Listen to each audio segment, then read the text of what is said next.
I just returned from the most incredible backpacking trip I've ever been on, and today I'm talking about everything you need to know to plan your trip to Havasu Falls. If you're new here, hi, I'm Brenda from Voyage, Brenda, my travel channel where I share all of my travel adventures as well as my best tips and tricks to help you travel better. If that sounds like something you're interested in, hit the subscribe button so you never miss a thing. And if you find this video helpful, make sure you hit the like button because it really helps my channel.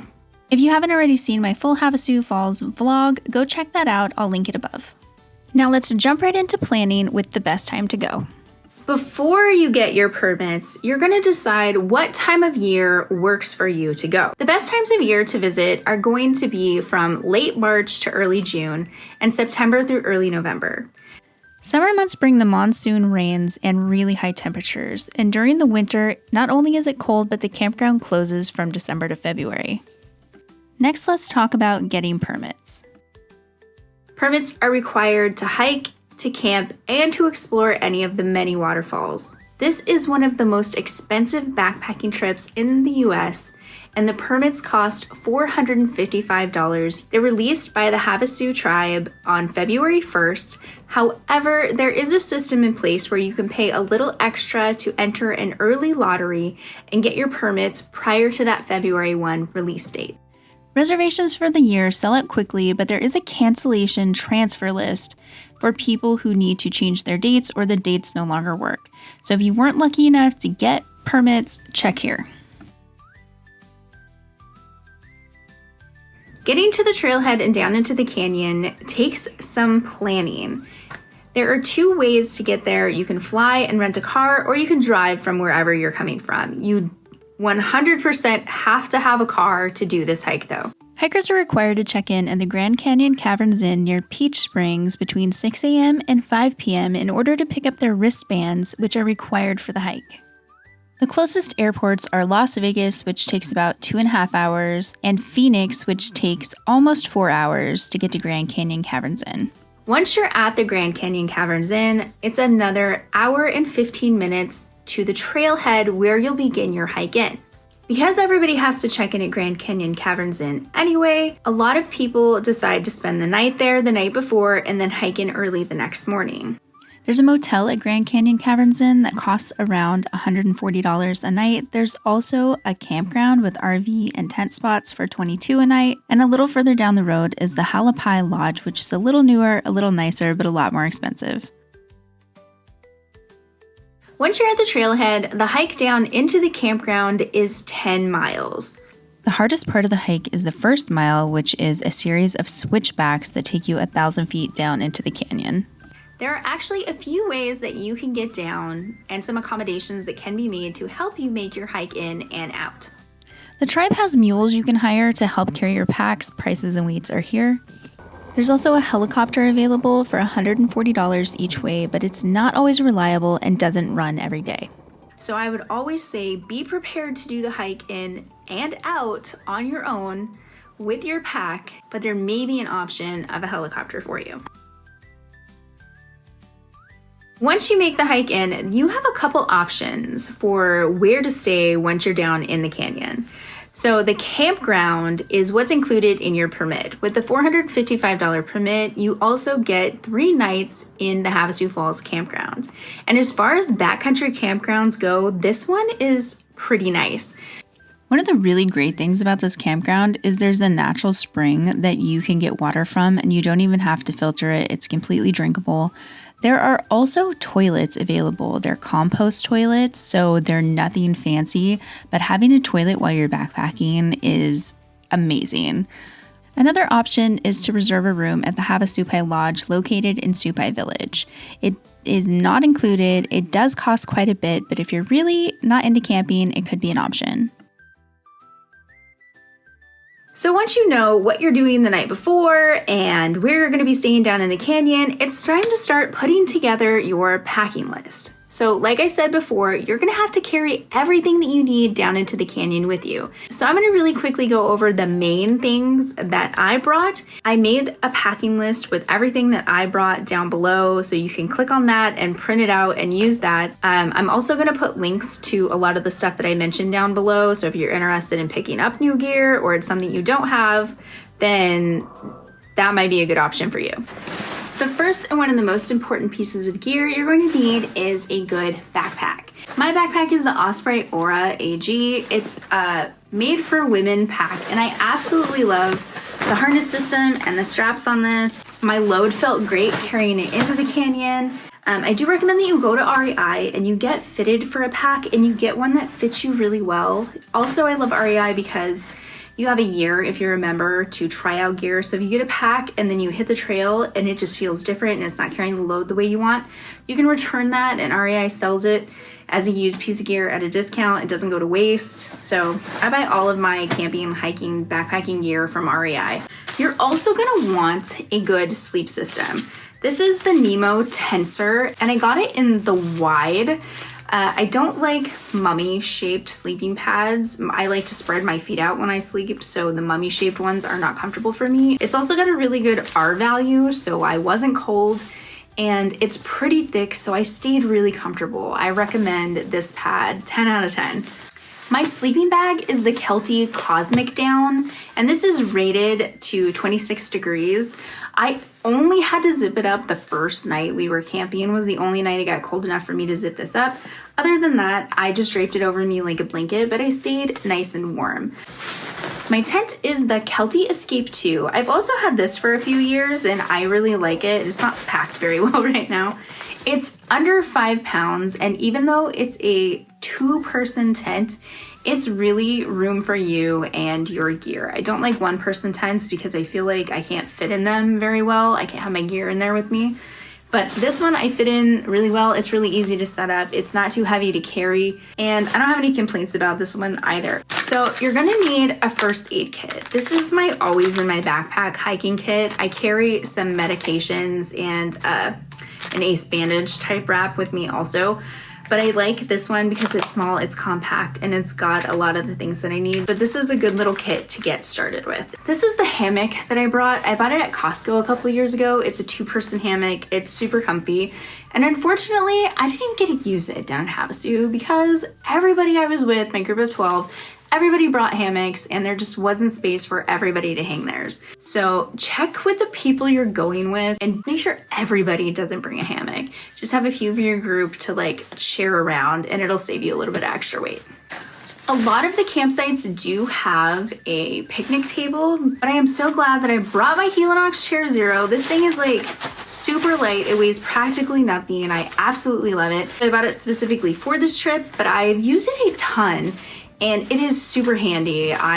This is a purchase that I'm very happy with. Something else I bought specifically for this trip is a rat sack, and this is a very large one. I will link it below. I bought like the largest one because I knew I was gonna have to put all of my toiletries in here and all of my garbage and all of my food because there are critters down in the campground that can get into your stuff. Don't leave anything with scent in your tent because the squirrels and rodents can dig into your tent and make a hole.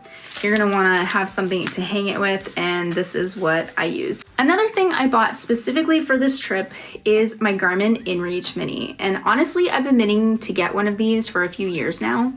But after the flash flood in 24 when we were originally supposed to go, it really pushed me into getting one. I do recommend it. It was really nice to be able to text my kids and let my friends and let them know where I was, and they could also track my hike in and out, so they weren't worried, I wasn't worried. They could text me. It's really handy, especially if you go anywhere alone or if you're somewhere without cell service. It's just a really nice thing to have, so I do recommend this. So I did mention you have to pack in and out everything, and that includes if you have to go to the bathroom on the trail. So I did bring a couple of these wag bags with me because you cannot dig a cat hole on the trail in and out. So just in case, I had one of these ready to go. I did bring my Sawyer Squeeze kit. I didn't have to use it because Fern Springs is potable. You don't have to filter it. But I always recommend anytime you're going anywhere in the backcountry to have a water filter with you. It's super handy. I've had it for a few years and it's, I think, the best water filter out there. By far my favorite piece of camping equipment is my jet boil. However, I wish I hadn't brought it on this trip. Again, there were so many of us that we ended up with like 5 jet boils sitting out on the table. This thing really doesn't weigh anything, but it does take up space. So if we had coordinated better, we could have just brought like 3 and saved a few of us having to carry these. Since you're gonna be swimming around in waterfalls, I do recommend bringing one of these little plastic phone case things. Since I was making a video while I was down there, I ended up taking 3 power banks with me. I only used like 1.5, which was really surprising. So make sure that you have power packs, but maybe you don't need 3.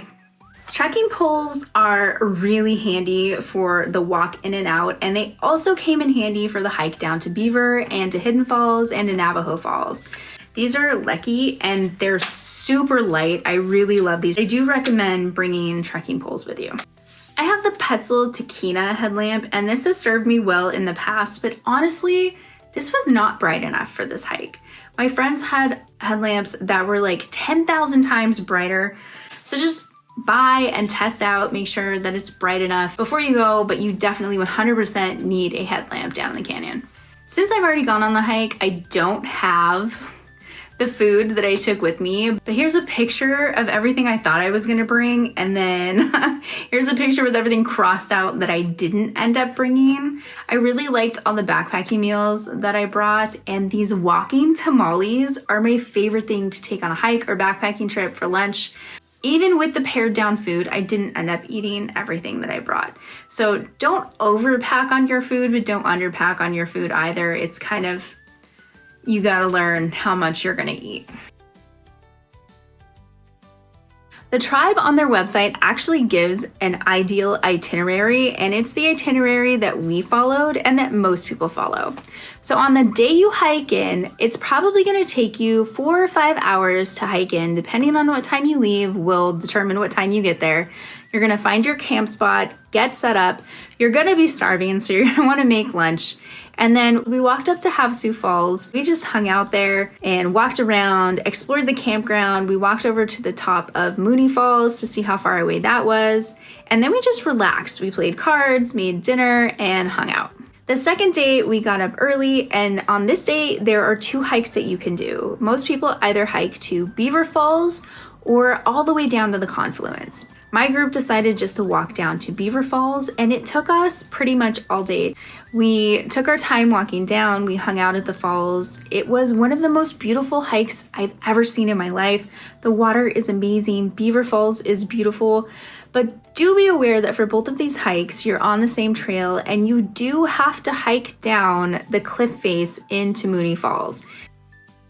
On the last day, we hiked into the village and found some fry bread at a stand. It was Easter Sunday on our last day, so we actually had to go to a stand on the other side of the village. We got some cold drinks from the store in the village, and then we went and explored the waterfalls that sit between the village and the campground. There are 3 waterfalls that you can explore. They are super fun, and you can spend the whole day just relaxing. So that is my recommendation for your last day, and then going back and getting everything packed up and ready to go the next morning. A few things that you should know before going in. The water is not extremely cold and none of it's super deep, but it's probably a good idea to know how to swim if you're gonna wanna get in the water.